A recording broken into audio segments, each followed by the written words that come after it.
Bonjour à tous les gars, on se retrouve pour une nouvelle émission, j'espère que vous allez bien et aujourd'hui c'est Actuality hashtag de 91. Donc on y va et c'est parti, donc je vais vous expliquer en fait, du coup j'ai réfléchi et finalement maintenant je préfère qu'on fasse deux parties, donc on récupère les deux parties, donc les deux parties ça sera très simple, la première partie ça sera audience et la deuxième partie ça sera les infos, l'actualité du moment.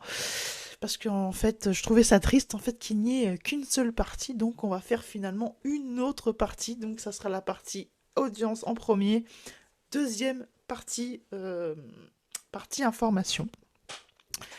Donc je vous propose de commencer, on va y aller, on va pas perdre plus de temps, on y va et c'est parti. La première audience c'est Football Coupe du Monde, le match de Coupe du Monde qui a réuni 5 millions de téléspectateurs avec 24,5% de part de marché.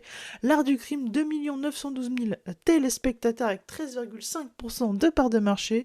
Une intime conviction sur France 3 2 454 000 téléspectateurs avec 11,8% de part de marché. Pretty Woman sur M6 qui a réuni 2 216 000 téléspectateurs avec une énorme part de marché de 11,6%. Et enfin, une journée en enfer, 1 375 000 téléspectateurs avec 7,3% de part de marché. On va faire la suite, bien évidemment, on va continuer avec les audiences d'Access 19h. On va pas perdre plus de temps, justement, on y va.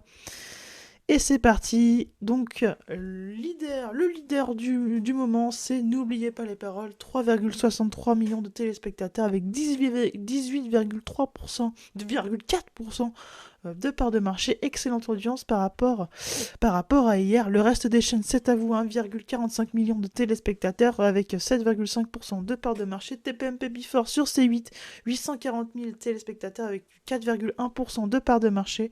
Quotidien, la partie 1, 819 000 téléspectateurs avec 3,9% de part de marché. 4 mariages pour une lune de miel sur TFX, 191 000 téléspectateurs avec 0,8% de part de marché. Ça rapporte pas énormément cette émission sur TFX.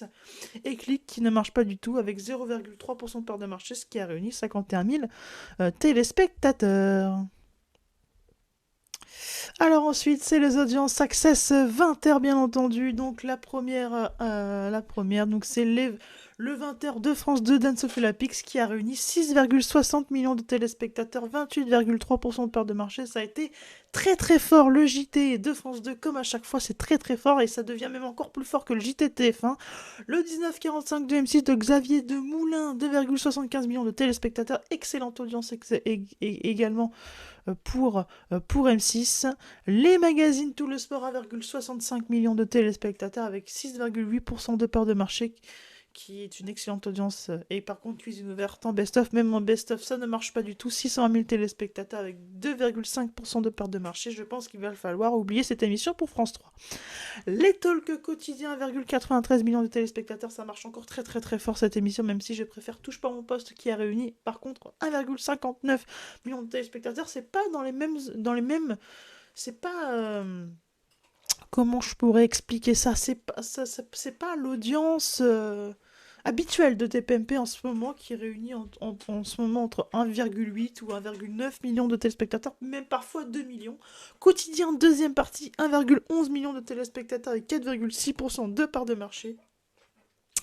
TPMP première partie, 1,5 million de téléspectateurs, ça marche vraiment très très très fort la première partie. C'est à vous la suite, 968 000 téléspectateurs avec 4,1% de part de marché, 28 minutes sur Arte, 695 000 téléspectateurs, c'est un énorme baisse par rapport à avant, en aparté 199 000 téléspectateurs.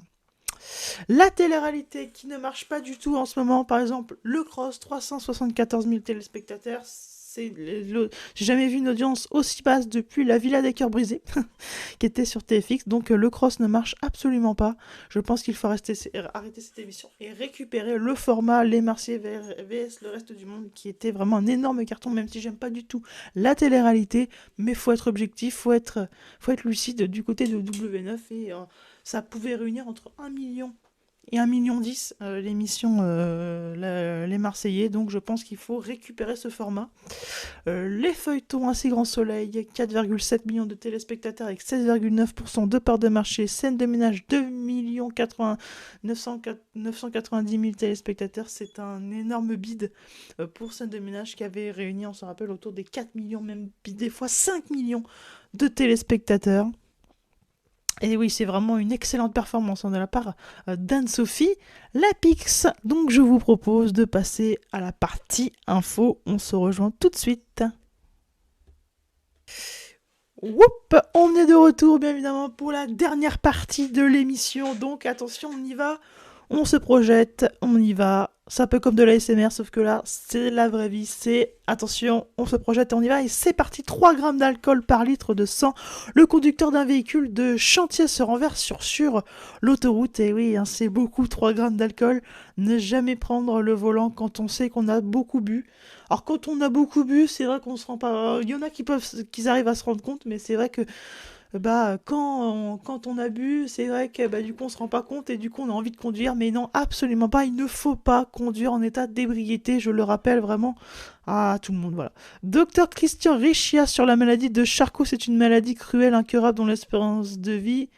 Ah, j'ai envie de finir cette phrase, on va voir, on va finir cette phrase. C'est une maladie cruelle, incurable, dont l'espérance de vie moyenne est de 3 ans. Alors, je ne connais pas du tout cette maladie, je ne vais pas pouvoir me prononcer, mais pour ceux qui... J'aimerais avoir plein de témoignages, justement, des gens, des personnes, voilà, qui ont cette maladie, pour d'autres personnes, justement, qui l'ont, et apporter vraiment un message vraiment important. Si vous avez, voilà, si vous pouvez mettre des commentaires là-dessus, pour avoir un message vraiment positif et d'espoir pour ceux qui ont eu cette maladie, qui ont réussi à en guérir. Je sais pas si on peut en guérir ou pas. Ah oui, non, d'accord, c'est incurable. Ah oui, d'accord, c'est incurable, je viens tout juste de voir. Donc pour les personnes qui l'ont, apporté un message de réconfort aux personnes voilà, qui l'ont. Voilà. Medvedev sur la paternité, beaucoup de gens m'ont dit que je ne pourrais comprendre que que je reparlais. Attends, beaucoup de gens m'ont dit que je ne pourrais comprendre que lorsque j'aurai un bébé, je ne peux en parler pendant des heures et des heures. C'est incommentable. Griezmann, des conneries pointées du doigt. Griezmann qui fait partie des joueurs qui est détesté. Je vais vous dire pourquoi, parce que beaucoup jaloux Antoine Griezmann parce qu'il est bon, parce qu'il est fort, parce qu'il est excellent, parce que c'est un des meilleurs joueurs qu'on ait eu en équipe de France, parce que c'est un des meilleurs joueurs passés sur ce terrain. Et oui, parce que Antoine Griezmann a un énorme talent, il est jalousé parce qu'il fait partie des meilleurs joueurs au monde, et moi j'ose le dire, Griezmann est un excellent joueur. Il fait partie des joueurs comme ça, comme Benzema, comme Messi, comme Ronaldo, qui sont jalousés par les haineux. Et ça me bouffe de l'intérieur parce que critiquer des grands joueurs comme ça, c'est scandaleux. Critiquer Griezmann, critiquer Ronaldo, critiquer Messi, critiquer Neymar, critiquer Mbappé. Neymar, on peut le critiquer parce que pour son comportement. Mais footballistiquement, Neymar n'a jamais été critiquable. Je peux le dire, sur le comportement critiquable, mais sur le footballistiquement, il est incritiquable. Si elle est élue, je m'arrête. Jean-Pierre Foucault révèle ce que lui ferait... Attendez, si elle est élue, je m'arrête. Jean-Pierre Foucault révèle ce qui lui ferait claquer la porte du concours Miss France. Mathieu Lormeau, c'est un mytho. Pascal Sauten s'attaque, l'animateur de TPMP et People, qui lui répond en direct. Et oui, donc ça s'est passé sur Jordan Deluxe, qui est animateur que j'aime bien aussi. Jordan Deluxe, j'ai réussi à lui parler sur Instagram. Ouh, je suis heureux. J'ai parlé à une star. J'ai parlé à un compte certifié, les gars. Attention. Attention, je deviens puissant. Non, je déconne. Hein. Faut pas déconner non plus. Non, mais en tout cas, donc, Pascal Sautens a reproché à Mathieu Delormeau de ne pas avoir... Comment qu'on pourrait expliquer ça? C'est que ils voulaient... Apparemment, ils voulaient faire un projet ou je sais pas quoi, j'ai pas compris, et que Mathieu Delormeau n'aurait pas tenu sa parole, et du coup, Pascal Sautens l'a traité, comme vous l'avez vu, de mytho. Et Mathieu Delormeau a répliqué en disant que le concept qu'il voulait faire ne passait pas sur les chaînes, en fait, et que personne n'en voulait. C'est ce qu'il a décrit. Et donc, c'est vrai que ça a été un petit peu le clash sautense de leur mot du week-end. Ça a été le gros clash. Donc, quand vous voyez 31, on arrête, bien évidemment. Donc, dès qu'il est 17h31, on arrête les infos. Prête à subir une opération délicate, elle doit répondre à une question sidérante sur son chirurgien. Pourquoi tous ces gendarmes et policiers dans Niort ce lundi? Je n'avais pas compris que je souscrivais à 5 contrats de quoi? 5 contrats. Des clients dénoncent des pratiques du Store. Ouais. Alors là, je pourrais pas commenter ce genre de choses parce que je n'y connais absolument rien. Edouard Philippe, ce ministre qu'il admire tant, j'ai rarement vu un mec aussi bon. Alors, quel est ce mec aussi bon? J'ai tellement envie de savoir. Alors, quel est ce mec? Quel est ce mec aussi bon? Ah, donc Olivier Dussault. Je connais pas. Olivier Dussault, je ne connais pas. Risque-t-on des coupures d'électricité? Et oui, c'est la menace qui brandit en ce moment. On nous parle de coupures d'électricité en janvier. Moi, franchement, ça m'enquiquinerait, on va pas se mentir, parce que moi, l'électricité, c'est la vie. Hein. C'est ce qui fait qu'on a de la lumière dans notre chambre, c'est ce qui fait qu'on peut brancher nos téléphones, c'est ce qui fait qu'on peut brancher nos tablettes, les machins. Donc, c'est tellement important d'avoir de l'électricité que ça va être catastrophique si on n'en a pas. Je peux vous dire, si on n'en a pas pendant 2 mois, ça va être vraiment une galère. Vraiment, on est indépendant de l'électricité, on va pas se mentir. On est indépendant, ça va être une galère si on n'a pas d'électricité.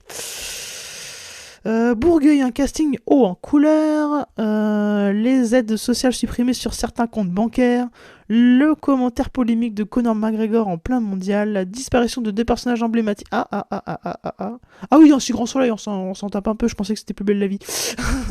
On s'en tape. Un chauffeur de car licencié en Haute-Vienne pour avoir refusé de laisser un enfant seul.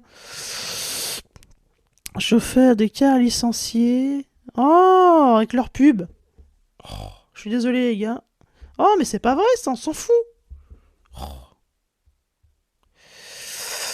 Un chauffeur licencié pour avoir refusé de laisser une enfant seule en race campagne. Ouais,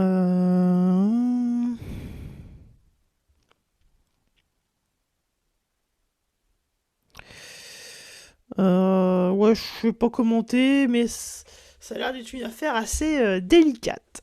André Loire dans les ateliers de chaussures Arche, l'excellente Made in Château Renaud.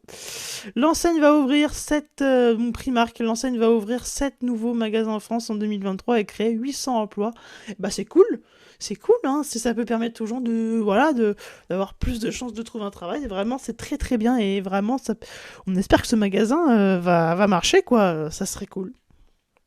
Carrefour fait une erreur sur son catalogue, il obtient 40% de réduction sur sa palette de pelettes. Alors le mec, je lui dis vraiment bravo, il a vraiment le gars, alors que c'était pas prévu, il obtient 40% de réduction. Franchement, c'est extrêmement fort, vraiment très très très fort. Allez, on va se faire encore 2 petites infos en plus. Frédéric Lopez séparé de la mère de son fils, l'a rapproché de le Victor à une relation fusionnelle. Il y en a marre, Ben c'est Flix, c'est louche, Brésil 1-0, Suisse, Portugal 2-0, Uruguay. Et les vidéos de Riles. Allez, dernière info. Selon Autain, Mélenchon a l'intime conviction qu'il ne s'agit pas de violence conjugale, violence répétée. Alors moi je pense qu'ici, contrairement à Autain, je pense qu'il sait. Il ne pense pas que c'est l'incadenancement. Et je pense que si il a l'intime conviction, enfin qu'il n'a pas de conviction d'ailleurs, Jean-Luc Mélenchon, on peut pas dire intime conviction, il n'a pas de conviction. Mais il sait de lui-même que c'est des violences répétées. Et c'est juste pour tenter d'éteindre la polémique, mais tout le monde a compris le truc. Alors, il y a présomption d'innocence, je ne dis pas, mais là, franchement, la France Insoumise a géré extrêmement mal cette affaire. Ils ont vraiment géré vraiment très très mal, l'affaire, puisque directement, ils ont défendu Adrien Quatennens sans savoir le pourquoi du comment, sans savoir qu'est-ce qui s'est passé en fait, et c'est ça qui est reproché à Jean-Luc Mélenchon et à la France Insoumise. Allez, les gars, on se fait une dernière info. En Ukraine, Washington se prépare à annoncer une aide d'urgence pour les infrastructures. Ah voilà, la ville de Kiev prépare les fêtes de fin d'année. Nous ne pouvons pas laisser Poutine nous voler notre Noël. Et ça, c'est une bonne réponse à Vladimir Poutine. Voilà, on peut voir enfin de la joie en Ukraine. Ça, c'est une très bonne réponse à Vladimir Poutine. Ça prouve au moins, ça prouve à Poutine et aux gens qui sont contre, qui sont pour la guerre, que l'Ukraine n'est pas en dessous et que l'Ukraine est encore là, est encore bien vivante et peut encore vivre. Et voilà les gars, c'est la fin de cette émission hashtag actualité, hashtag 91. On se retrouve demain pour l'émission hashtag 92. D'ici là, prenez soin de vous. Tchuss les gars.